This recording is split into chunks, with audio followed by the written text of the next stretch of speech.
നമ്മളൊരു പുതിയ വർഷത്തിലേക്ക് പ്രവേശിച്ചിരിക്കുകയാണ്. ഒരുപാട് ചിന്തകളും ആലോചനകളുമായിട്ടാണ് പുതിയ വർഷത്തിലേക്ക് നമ്മൾ പ്രവേശിച്ചിട്ടുള്ളത്. നമ്മൾ ഇഷ്ടപ്പെട്ടിരുന്ന, നമ്മുടെ കൂടെയുണ്ടായിരുന്ന ഒരുപാട് ആളുകൾ നമ്മുടെ യാത്രയായിട്ടുണ്ട് കഴിഞ്ഞ വർഷം. ഈ വർഷം പൂർത്തിയാക്കാൻ നമുക്ക് സാധിക്കുമോ എന്ന് ഒരിക്കലും പറയാൻ കഴിയില്ല.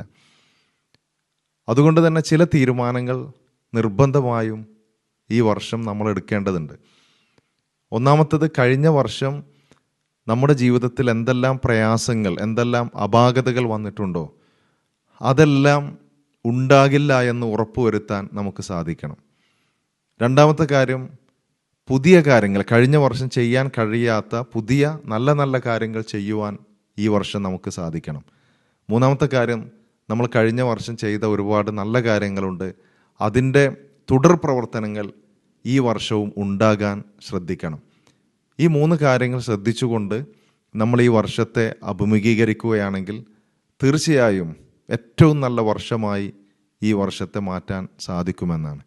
അതുകൊണ്ട് തന്നെ ദീർഘമായി നമ്മളൊരു പ്ലാൻ ഉണ്ടാക്കി നല്ല കാര്യങ്ങളിൽ നമ്മുടെ ആരാധനാ കർമ്മങ്ങൾ, ഖുർആൻ പാരായണം പോലുള്ള കാര്യങ്ങൾ അതെല്ലാം ഉൾപ്പെടുത്തി മറ്റുള്ളവരോട് ക്ഷമിക്കുവാനും അവരെന്തെങ്കിലും നമ്മളോട് ചെയ്തിട്ടുണ്ടെങ്കിൽ പോലും അവർക്ക് വേണ്ടി പുറത്തു കൊടുക്കാനും അങ്ങനെയുള്ള രൂപത്തിലേക്ക് നമ്മൾ മാറി യഥാർത്ഥ വിശ്വാസികളായി ഇസ്ലാമിൻ്റെ സൗന്ദര്യം ആസ്വദിച്ച് ജീവിക്കുന്നവരായി മാറുകയാണെങ്കിൽ തീർച്ചയായും ഈ വർഷം നമുക്ക് ഏറ്റവും നല്ല വർഷമായിരിക്കും.